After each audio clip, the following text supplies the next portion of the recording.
박수근 화백을 알게 된 것은 1951년이 저물어가는 겨울이었다. 그때 나는 21살이었고 서울대학교 물리대 국문과에 입학한 이듬해였다. 그때만 해도 서울대의 여학생이란 손가락으로 셀 수 있을 정도로 희귀했을 때라 내 위에 누가 있으랴 싶게 콧대가 높았었다. 그러나 입학하자마자 6.25가 나고 집안이 몰락해서 어린 조카들과 노모를 책임져야 하는 가장이 되고 말았다. 환도 전에 최전방 도시 서울에서 찾을 수 있는 직장은 미군 부대가 고작이었던 때였는데 운 좋게도 나는 거짓말처럼 쉽게 PX에 취직이 됐다. 지금의 신세계 백화점 자리에 있던 미 8군 PX는 아래층만 매점이었고 그것도 3분의 1가량은 한국인 업자에게 위탁 매장으로 내주고 있었다. 나는 그 매장들 중 하나인 초상화부로 배치를 받았는데 그곳엔 5명 정도의 군기가 절절 흐르는 중년 남자들이 그림을 그리고 있었다. 전쟁 전에 극장 간판을 그리던 사람들이라고 했다. 업주가 그들을 간판장이라고 얕잡아 보니까 나도 그렇게 알고 함부로 대했다. 박수근 화백도 그중 한 사람이었다. 내가 초상화부에서 할 일은 미군으로부터 초상화 주문을 맡는 일이었다. 제 발로 걸어와서 초상화를 그리겠다고 주문하는 미군은 거의 없었다. 먼저 말을 걸어 초상화를 그리도록 꼬시는 일이 나의 주된 업무였다. 나에겐 전혀 맞지 않는 일이어서 그림 주문이 거의 끊기다시피 했다. 업주가 무엇라고 하기 전에 화가들이 먼저 아우성을 치기 시작했다.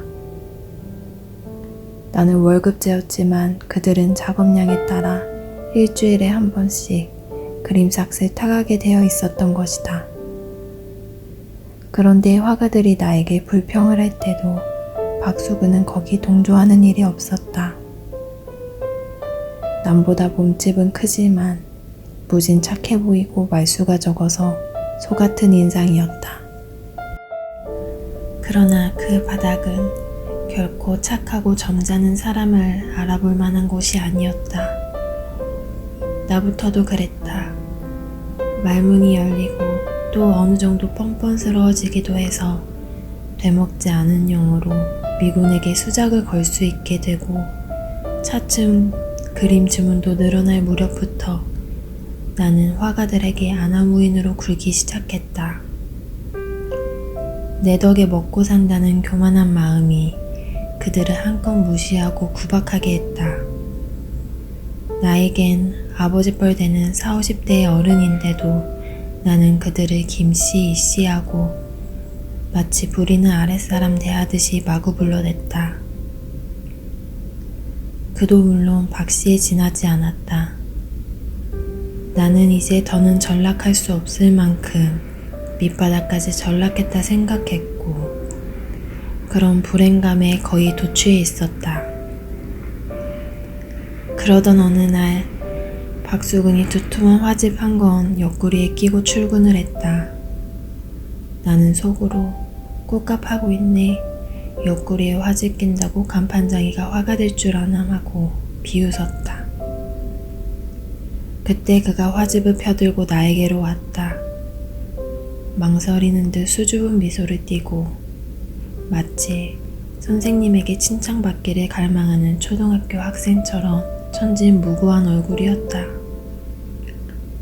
그는 일하는 촌부 그림 하나를 가리키더니 일제시대의 관전인 조선미술전람회에 입선한 자기의 그림이라고 했다. 그것은 사건 이후 충격이었다. 그동안 함부로 대한 간판장이 중에 진짜 화가가 섞여 있었다는 사실은 내게 부끄러움을 느끼게 했다. 그리고 나의 수모를 말없이 감내하던 그의 선량함이 비로소 의연함으로 비치기 시작했다. 나에게 화집을 잠깐 보여준 후에도 그는 여전히 잘난 척이라고 모르는 간판장이들 중에서 가장 존재 없는 간판장이로 일관했다. 나는 내 불행에만 몰입했던 눈을 들어 남의 불행을 바라볼 수 있게 되고부터 PX골 생활이 한결 견디기가 쉬워졌다. 그에 대한 연민이 그 불우한 시대를 함께 어렵게 사는 간판장이와 동료 점원들에게까지 번지면서 메마를 대로 메말라 균열을 일으킨 내 심정을 추겨오는 듯 했다. 내가 막돼가는 모습을 그가 얼마나 연민에 찬 시선으로 지켜봐 주었는지도 알 것 같았다. 그 후 그와 나는 자연스럽게 가까워졌고 퇴근길을 같이 하면서 한 채 앞을 내다볼 수 없는 시국에 대한 불안과 공포를 서로 나누며 위로받곤 했다.